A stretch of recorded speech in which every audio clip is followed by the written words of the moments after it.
इससे आसान पूरे फिजिक्स को कोई नहीं दिखा सकता पूरे कोटा में, कैसे भी नहीं। तो लोग बर्नौली के नाम पे वो काटते हैं ना गुरु, किसी गर्लफ्रेंड ना काटे किसी का।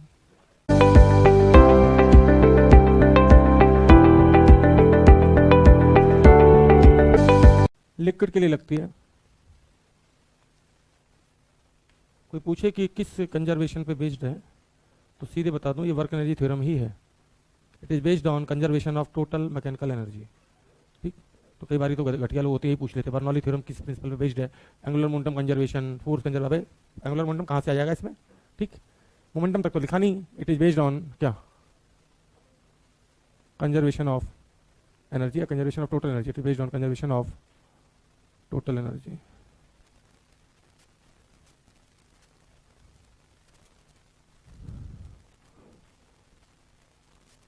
क्या है ये देखते हैं। अगर मैं जीरो पोटेंशियल लाइन यहां मान लूं, जीरो पोटेंशियल लाइन माननी जरूरी होती है और पोटेंशियल एनर्जी लिख रहे हो तो, और साहब एक पाइप है जिसमें पानी ऐसे करके ऊपर से चला मान लो यहां से, और ऐसे फ्लो करके, आप वाटर पार्क भी समझ सकते हो, स्लाइड समझ सकते हो, और भी घुमा घुमा के भी नीचे ला सकते हैं, ऐसा नहीं है। आपकी अपनी मर्जी पे है कि आप पानी को कितना बढ़िया से घुमाते हैं। पीछे से आवाज ऐसे घुमाना ही होगा तो पानी घुमाएंगे। यहाँ का एरिया मान लीजिए कुछ A2 मान लेते हैं, एरिया A2, जिस स्पीड से पानी जा रहा है उसकी स्पीड V2, और यहाँ का प्रेशर मान लिया P2, हाइट H2। यहाँ पे जिस स्पीड से ऐसे करके मान लेते हैं पानी यहाँ से ऐसे जाएगा और ऐसे यहाँ से निकल रहा होगा ना, जिस स्पीड से पानी निकला वो V1 है, हाइट H1 है, और प्रेशर इधर से लगता है हमेशा उल्टी डायरेक्शन में, प्रेशर P1 है। हाँ P1 मान लेते हैं, क्या दिक्कत है? 1 है तो सब में 1 1 मान लिया, एरिया A1 मान लिया, पानी की डेंसिटी रो मान लेते हैं सब। बस समस्या यही थी, बर्नौली ने बेवकूफ़ बनाया। यहाँ पे होता क्या था कि नॉर्मली पोटेंशियल एनर्जी होती है हाफ mv², तो काइनेटिक एनर्जी। अब मास तो लिख नहीं सकते बहते हुए तरफ का, जब बहते हुए लिक्विड का मास कैसे लिखोगे? तो यहाँ पे बेसिकली इन्होंने मास पर यूनिट वॉल्यूम लिखा, जिसको हम डेंसिटी बोलते हैं। क्या लिखा? मास पर यूनिट वॉल्यूम, जिसको हमने डेंसिटी लिखा। तो इन्होंने काइनेटिक एनर्जी डिफाइन की हाफ ρv²। क्या डिफाइन की? और उसको नाम दिया गया काइनेटिक एनर्जी हेड। पता नहीं हाइट टेल क्यों बोला, लेकिन बता दूं काइनेटिक एनर्जी पर यूनिट वॉल्यूम को ही बोलते हैं काइनेटिक एनर्जी हेड। अब सोचो काइनेटिक एनर्जी को वॉल्यूम से डिवाइड कर देंगे, हाफ mv² को वॉल्यूम से डिवाइड कर देंगे, m/v डेंसिटी आ जाएगा। फिर वैसे ही इन्होंने पोटेंशियल एनर्जी नहीं लिखी साहब mgh, क्या लिखी? ρgh। क्या लिखी? ρgh। ठीक, और work done by all forces ना लिख के इन्होंने लिखा प्रेशर इनटू वॉल्यूम। आपको बता दें कि वैसे तो वर्क डन का फॉर्मूला क्या होता है? फोर्स इनटू डिस्प्लेसमेंट होता है, लेकिन आपको बता दें कि फोर्स को हम लिख सकते हैं प्रेशर इनटू एरिया, और एरिया इनटू डिस्टेंस ही होता है वॉल्यूम, तो PV है ना, या P डेल्टा V।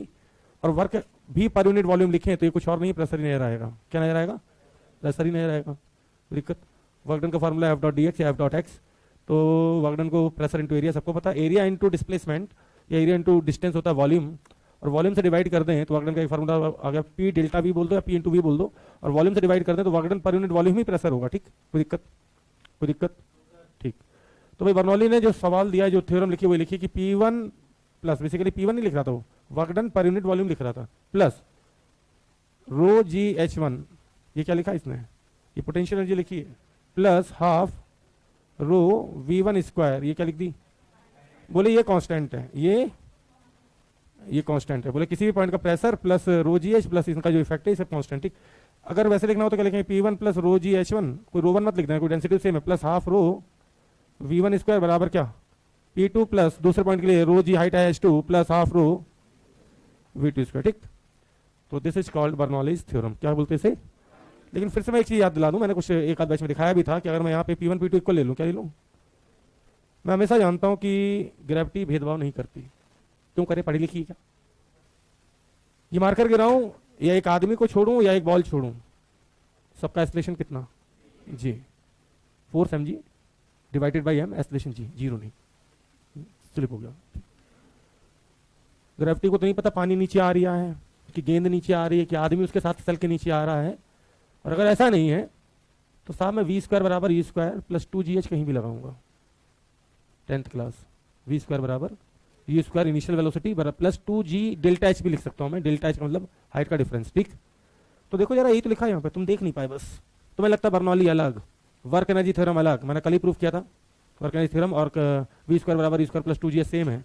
ठीक, आज मैं प्रूफ करने जा रहा हूँ बर्नौली और वो भी सेम है। देखो दिखा है, दोनों तरफ का प्रेशर सेम है। मान लो यहाँ भी एटमॉस्फेरिक प्रेशर P0, ये भी बायोमेंटली आपको खुला हवा में, तो यहाँ का प्रेशर कितना? P0, और यहाँ पे जहाँ से एंटर किया था पानी, यहाँ पे भी पी नॉट और P1 P2 अगर इक्वल हो जाए, जरा इक्वल तो कर दो, कर दिया, इक्वल करते ही ना रो से रो उड़ जाएगा, दिखा।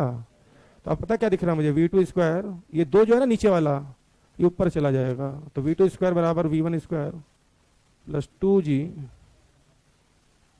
H2 माइनस H1 को डेल्टा H लिख दूँ साहब, तो ये लिखा हुआ है V स्क्वायर बराबर E square initial velocity, sorry यहाँ पे क्षमा चाहेंगे, H2 माइनस H1 लिखोगे तो उल्टा हो जाएगा, ठीक। तो यहाँ पे ऐसे लिखो V1 स्क्वायर बराबर, क्या लिखो, V1 स्क्वायर बराबर, क्योंकि इनिशियल ये फाइनल वेलोसिटी है, ठीक, इनिशियल ये मानिए, तो V2 square plus 2G H2 minus H1, ठीक।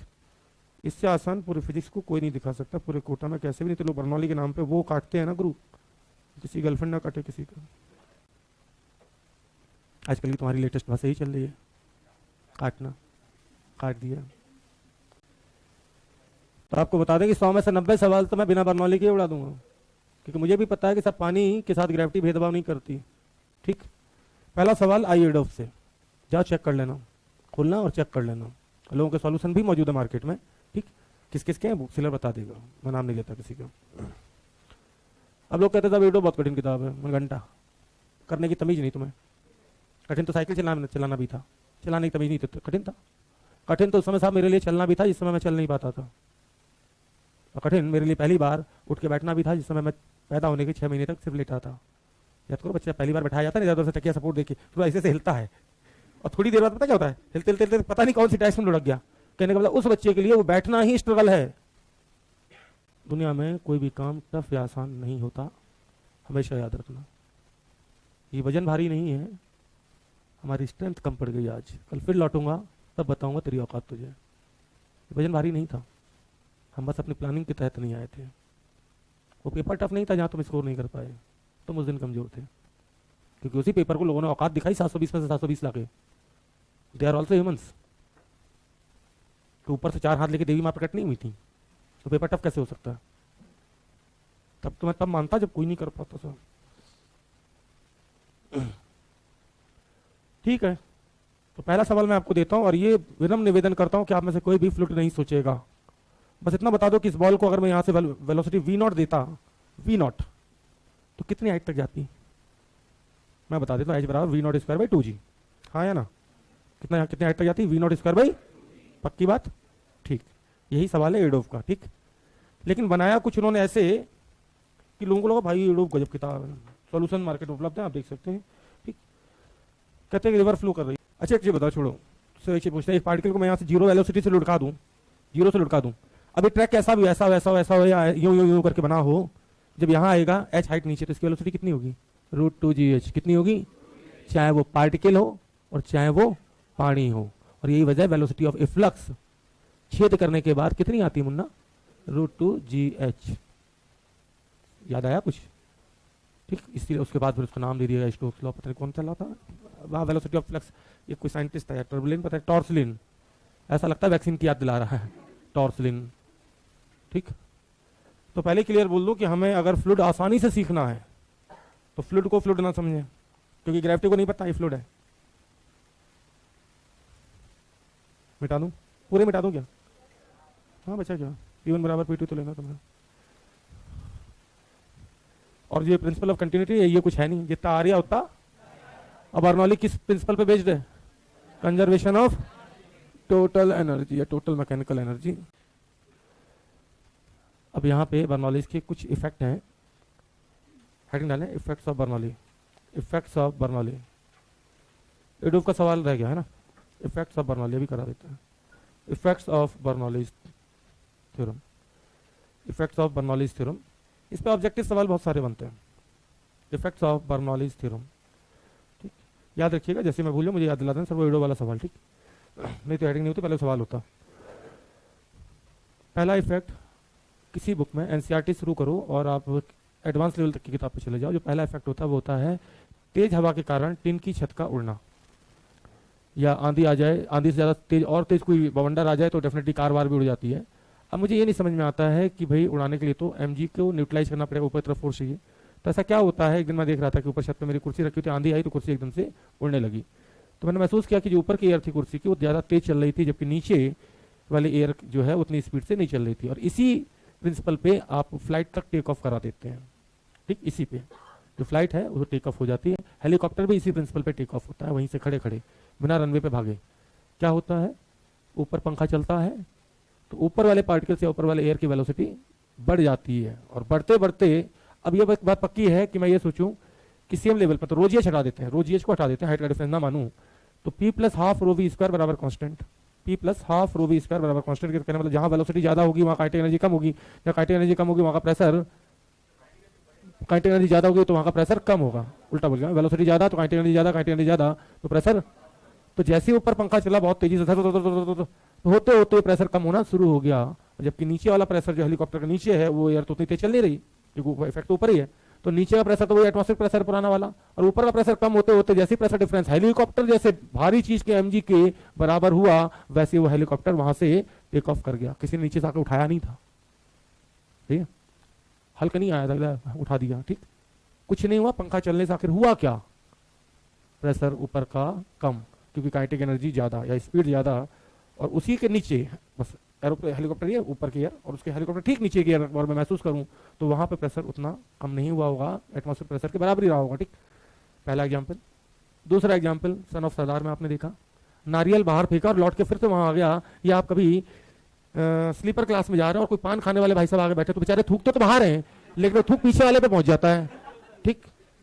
आप कोई चीज चलती ट्रेन से फेंक के देख लें, कोई चाय का कप ही फेंक के देख लें, इवन कुल्लड़ फेंक के देख लें, कुल्लड़ जब भी बाहर फेंकेंगे या तो बहुत वेलोसिटी फेंके तब बाहर चला जाएगा या फिर अपना हल्की से फेंका सीधे ट्रेन के नीचे आता है, ठीक। इन सबका कारण सिर्फ एक ही है, जहां ट्रेन चल रही है ना वहां के एयर के पार्टिकल्स की वेलोसिटी ज्यादा तो वहां का प्रेशर कम, और बाहर के एयर का प्रेशर है ज्यादा या यूं एटमॉस्फेरिक प्रेशर बराबर है तो प्रेशर डिफरेंस किधर आ रहा है, इधर के प्रेशर ज्यादा इधर का कम, तो नेट प्रेशर डिफरेंस अंदर आएगा तो अंदर की तरफ फोर्स लगता है जो कि उसको ट्रेन के नीचे टिकल देता है, ठीक। कई बार तुमने सुना होगा जैसे स्टेशन पर राजधानी नहीं रुकती, राजधानी निकल रही हो ना तो लोग कहते पीछे बैठे राजधानी आ रही, क्यों, प्लेटफॉर्म पे तो आएगी नहीं, आएगी तो ट्रैक पे ना, तो ऐसा तो नहीं कि प्लेटफॉर्म पे आ जाएगी तो हम पीछे के बटन तो सब यहाँ खड़े रहेंगे, अगर यहाँ खड़े रहे तो प्रभु खिंच जाओगे अंदर, ठीक। और हल्का बच्चा हुआ छोटा बच्चा हो तो उसको पहले पीछे करते हैं कि हम तो रजिस्ट कर भी जाए, ठीक, बच्चा रजिस्ट नहीं कर पाएगा उसको तुरंत खींच लेगी, ठीक। कहने मतलब जहां ट्रेन चल रही है प्लेटफॉर्म के ठीक बगल में वहां का प्रेशर है कम और बाहर का प्रेशर है ज्यादा, तो फोर्स लगेगा बाहर से अंदर की तरफ। ऐसा एक एग्जाम्पल नहीं, हजारों एग्जाम्पल है साहब, ठीक। उधर से कोई तेजी से बस आ रही तो इधर सब स्प्लेंडर से जा रहे थे, मम्मी पीछे बैठी तो बोली बस तेजी से आ रही है अपनी बाइक स्लो कर लो, क्योंकि रिलेटिव वेलोसिटी जितनी ज्यादा उतने ज्यादा प्रेशर डिफरेंस क्रिएट होगा, क्योंकि अंदर ये तुम्हारी स्प्लेंडर बस यूं आ रही है, ठीक, और तुम 60 से बस 100 से तब 160, बस 100 से आ रही लेकिन तुम खड़े हो गए, या कई बार घर वाले बोलते हैं गाड़ी साइड में ला दो उधर बहुत तेज बस आ रही, ठीक। उन्हें फिजिक्स बेसिकली पता है बट वो एक्सप्लेन नहीं कर सकते बेचारे, तो जैसे ही ये क्रॉस हुआ वेलोसिटी 120, यहाँ के एयर के पार्टिकल्स की वेलोसिटी ज्यादा, जबकि इस साइड जो एयर थी उसकी वेलोसिटी उतनी नहीं थी, तो यहाँ प्रेशर ज्यादा यहाँ प्रेशर कम, प्रेशर डिफरेंस की वजह से बस खींच लेगी, ठीक। तो ऐसे एक नहीं हजारों एग्जाम्पल है साहब, ठीक। आखिर एक टीन की छत थी और हवा आई क्यों उड़ गई, पहला एग्जाम्पल ये ब्लोइंग ऑफ,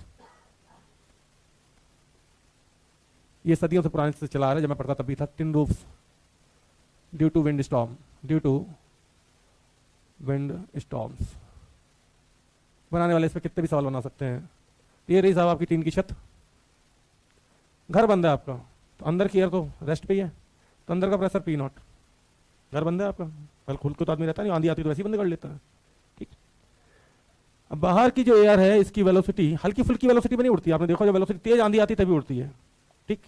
अगर इसकी वेलोसिटी इंक्रीज करोगे तो बाहर का प्रेशर डिक्रीज होगा और प्रेशर डिक्रीज होगा, जिस समय प्रेशर डिफरेंस बढ़ते बढ़ते इस mg से ज्यादा हो जाएगा, pressure difference into area mg से ज्यादा हुआ तो डेफिनेटली इस टिन का उड़ना तय है, ठीक। दूसरा एग्जांपल लोग बुकों में जो लिखा है attraction between two closely moving buses और बोट्स, लेकिन इसके मैंने बहुत सारे एग्जांपल दे दिए।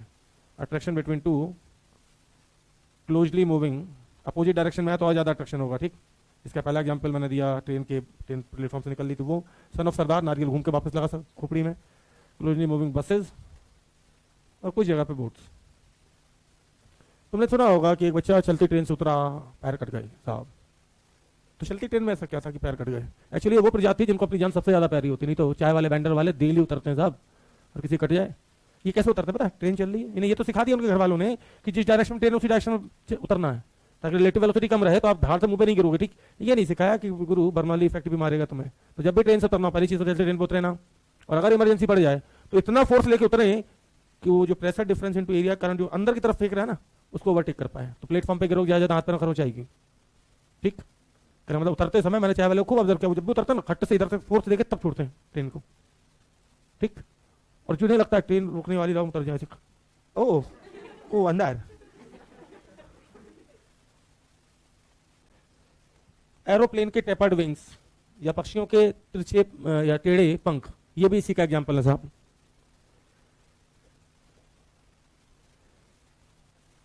हालांकि इससे सवाल नहीं बनते, लेकिन थ्योरेटिकल सवाल खूब बनते, tapered wings of aeroplane. Helicopter का एग्जाम्पल मैंने बता दिया आपको, वर्बली लिखाऊंगा नहीं। भाई ऐसा क्या हुआ कि खड़े खड़े वो चीज जो थी ऊपर कुछ घूमा, तो घूमने से फोर्स तो लगता नहीं है कभी भी, हमें पता है, और वो चीज हवा में उड़ने लगी एकदम से, तो डेफिनेटली हवा में उड़ने की कंडीशन यही है कि mg से ज्यादा फोर्स किसी भी हालत में ऊपर की तरफ लगाया जाए। तो एरोप्लेन के जो विंग्स होते हैं कुछ ऐसे होते हैं, टेपर्ड का मतलब ऐसे, कुछ ऐसे पक्षियों के भी ऐसे होते हैं। तो ऊपर के आप देख लो लेंथ ज्यादा है, नीचे की लेंथ क्या है, कम। तो और मान लो 20 स्पीड से चला तो डेफिनेटली ऊपर वाले को इतनी लेंथ कवर कट करनी पड़ेगी, तो ऊपर स्पीड ज्यादा होगी और नीचे कम होगी, तो नीचे का प्रेशर ज्यादा, ऊपर का प्रेशर कम, तो डेफिनेटली प्रेशर डिफरेंस क्रिएट होगा, जिसकी वजह से एक पर्टिकुलर वेलोसिटी पे ये चीज उठ जाएगी, ठीक। फ्लाइट ऐसा नहीं 20 की स्पीड में टेक ऑफ कर जाती है, एक पर्टिकुलर स्पीड लानी पड़ती है बढ़ाते बढ़ाते, ताकि प्रेशर डिफरेंस इतना क्रिएट हो जाए कि एरोप्लेन जैसे भारी चीज को भी हवा में लिफ्ट कर पाए। तो ऐसा नहीं होता 20-30 की, तब तो अपनी साइकिल भी उड़ जाती है हवा में। हाँ कार भी उड़ती, हाँ कार की शेप देख लो ना, कार की शेप दिखा देता हूँ आपको, लगभग कुछ कुछ ऐसी होती है अगर अपन टिपिकल कार की बात करें तो। और यहाँ पे मुझे साफ दिख रहा है कि ऊपर की लेंथ ज्यादा है और नीचे की कम है, साफ दिख रहा है, ये देखो, ये ऊपर एयर इतनी कट करनी पड़ेगी जबकि नीचे एयर इतनी कट करनी पड़ रही, इसीलिए लोगों ने फिर इजाद की एरोडायनेमिक बॉडीज, ठीक। और तुमने सुना भी होगा कि अक्सर अक्सर कहने में आता है कि सब सफारी जो है ना 100-110 के बाद स्टेबल नहीं रहती, बहकती है इधर उधर, ठीक, क्योंकि एरोडायनेमिक नहीं है। वैगनार एरोडायनेमिक नहीं है, एक्सयूवी जिनके भी फ्रंट ऐसे आगे की तरफ झुके हुए हैं, दे ऑल आर एरोडायनेमिक, ठीक। लेकिन फिर भी अगर एक स्पीड से ज्यादा स्पीड करें तो लोग बोलते हैं गाड़ी रोड छोड़ देती है, ऐसा सुनने में आया होगा। उसका कारण ही है कि साहब अगर एक स्पीड से ज्यादा स्पीड कर दोगे प्रभु, तो ऊपर का प्रेशर घटते घटते और नीचे का प्रेशर तो ज्यादा होगा ही सही, तो प्रेशर डिफरेंस mg के वेट से अगर कहीं ज्यादा हो गया ना, तो आपको ये फील होगा कि गाड़ी उड़ रही है, हवा में नहीं चल रही। जैसी स्पीड कम करो फिर से गाड़ी तो महसूस होने लगी रोड पे चल रही है, लेकिन हल्की फुल्की उठती हुई नजर आ सकती है गाड़ी, ऐसा हो सकता है। लेकिन कंडीशन अप्लाइड अगर आप कोई भी गाड़ी चला रहे हैं 220 के ऊपर। तो कहने वाला सवाल कोई कैसे भी घुमा के पूछ सकता है आपसे, ठीक। बस मुझे तो ये पता है कि वेलोसिटी ज्यादा होगी तो प्रेशर कम हो जाएगा, दूसरी तरफ का प्रेशर अगर कम नहीं हुआ तो डेफिनेटली प्रेशर डिफरेंस की वजह से एक फोर्स आएगा, वो फोर्स एरोप्लेन जैसी भारी चीज को भी उठा सकता है। तो हमारे कार की तो औकात क्या है, ठीक। इसके बाद फिर एक आता है मैग्नस इफेक्ट, ठीक। हालांकि मैंने यहाँ पे आपको देखे तो एप्लीकेशंस बहुत सारे बता दिए, लेकिन बातों बातों में ये बड़ा फेमस है साहब, जबकि इसमें किया कुछ भी नहीं है। बॉल को हवा में स्पिन करवाया है, जितने स्पिनर होते हैं उन सबकी बॉल तुम देखोगे सीधी आ रही होती है, लेकिन अचानक से हवा में ही टर्न कर जाती है, स्विंग कर जाती है। क्रिकेट की भाषा में उसको स्विंग बोलते हैं, क्रिकेट हवा में स्विंग करना, ठीक। क्रिकेट में नहीं जाएंगे कि क्रिकेट भाषा में क्या बोलते हैं, लेकिन यहाँ पे यही आता है, देखिए Magnus effect spinning of ball. तो पहले क्लियर कर दूं कि जितने भी ये होते हैं स्पिनर, वो उंगलियों के बेताज बादशाह होते हैं, सुना होगा तुमने, उनकी उंगलियों पे ही खेल होता है पूरा, उंगली यूं या यूं, रिवर्स स्पिन सेम स्पिन, किसी की यूं जाती है किसी की यूं जाती है, डिपेंड करता है कि सामने वाला मुथैया मुरलीधरन है या स्पिन। तो सब लोग शेन वॉर्न सचिन भी करवा लेता है अच्छी खासी, ठीक। अच्छे स्पिनर है भारत में भी, लेकिन और विकेट भी लिए उन लोगों ने, ठीक। एज अ क्रिकेटर जाने जाते हैं, लेकिन इमरजेंसी में तुम देखो तो इन्हीं को बागडोर दी जाती है कि 2-4 ओवर मार खाओगे लेकिन एक आध विकेट लेके आओगे, क्योंकि इनको लोग अंडरएस्टिमेट करते हैं, ठीक। हाँ अब उस पर नहीं जाएंगे, मैच की डीलिंग पे बाद में करेंगे, ठीक। सेवकता पे बाद में, मेरे कान और आँख बहुत परफेक्ट काम करते हैं मुन्ना, ठीक। तब है क्या, ध्यान से देखना। और जो वेलोसिटी देते हैं ना ये लोग, वो कलाई से देते हैं। अभी देखना किसी को स्पिनर को, ये झटका जो है बेसिकली, ये जो कलाई घूमी ना इसने वी दी, और जो बॉल को ओमेगा दिया ना, ये देख रहे हो वो दिया इसने उंगलियों ने, ठीक। वो ओमेगा यूं भी हो सकता है, रिवर्स भी सेम भी, ठीक। तो ये फोटो जो बनाया जाता है, तो खैर बहुत ही बेसिक सा फोटो है, सदियों से मेरे टाइम पे बना था। पहले क्लियर कर दूं कि ये बॉल है, और ये सिर्फ वी अगर देते थे बॉल स्ट्रेट जाती है। अब यहां से बता दूं कि ये ऊपर और नीचे कोई नहीं बोलेगा, ये लेफ्ट है ये राइट है। तो ये फोटो ऐसा नहीं है, ऐसा है, बॉल सीधी, इधर टर्न की तो लेफ्ट, इधर टर्न की तो राइट, ठीक। आपको जो फोटो वर्टिकल में दिख रहा है बेसिकली वर्टिकल में नहीं है, ऐसा ऐसा है, ठीक। अब किसी ने कहा यार ओमेगा मैंने ऐसे दे दिया, अब ओमेगा ऐसे दोगे तो ऊपर वाले पॉइंट की स्पीड देखो, लीनियर कारण भी तो थी सही, और साथ में रोटेशन कारण आ गया आर ओमेगा, जबकि नीचे वाले की स्पीड वी आ गया और आर ओमेगा पीछे, तो आगे की स्पीड होगी वी माइनस। अब यहाँ की स्पीड ज्यादा तो यहाँ का प्रेशर कम, और यहाँ का प्रेशर, तो पूछते हैं बॉल किधर स्विंग करेगी, किधर टर्न कर जाएगी, लेफ्ट। क्योंकि जिधर प्रेशर ज्यादा हो उधर से ज्यादा बल लगेगा, इधर से कम लगेगा इधर। अगर ओमेगा उल्टा दिया होता तो इधर कर जाती, ठीक। And this effect is called Magnus effect. कहने का मतलब सिंपल सी बात है, वेलोसिटी ज्यादा तो प्रेशर कम, आधे घंटे से यही कर रहे हैं। एग्जाम्पल खूब सारे बता दिए अपन ने, नहीं समझे? चाहे वो आदमी का ट्रेन से कटना हो, चाहे वो ट्रेन आने पे पीछे हटना हो, चाहे मम्मी का ये बोलना कि सामने से तेजी से बस आ रही है अपनी बाइक स्लो कर ले, डेफिनेटली उस फोर्स इफेक्ट बुलेट पे कम पड़ता है, क्योंकि हैवी गाड़ी जल्दी अट्रैक्ट नहीं होती। लेकिन वही स्प्लेंडर है, हाँ हाँ, जैसी स्प्लेंडर है खट्टे से अट्रैक्ट हो जाएगी, निपट गया, पता चला, ठीक। या तुम हाईवे पर कभी देखो, ओवरटेक भी हम लोग करते हैं ना, तो थोड़ा मार्जिन लेके करते हैं, ऐसा नहीं कि बिल्कुल वही। अगर ट्रैफिक में है और स्पीड कम है तो तुम देखो दिल्ली में इतने मार्जिन पे लोग गाड़ी चलाते हैं, इतने मार्जिन पे, क्योंकि स्पीड कम है। लेकिन वही हाईवे है और इधर 120 की स्पीड में चल रहे, उसको टेक ऑफ करनी है, तो भैया जो नहीं भी पढ़ा लिखा ना, वो हल्का सा मार्जिन लेता है, आधे 1 मीटर का, तब जाकर टेक ऑफ करता है, ठीक। सटा के नहीं करता, सटा के करने का मतलब ही है कि किस सेकंड वो गाड़ी तुम्हारी गाड़ी को अटैक कर लेगी और खट से पूरी गाड़ी खिसक जाएगी, आपको खुद नहीं पता चलेगा। तो ये सब तो थे प्रवचन, इन पे सवाल आएंगे, लेकिन ऑब्जेक्टिव आएंगे। कैसे आएंगे? ऑब्जेक्टिव।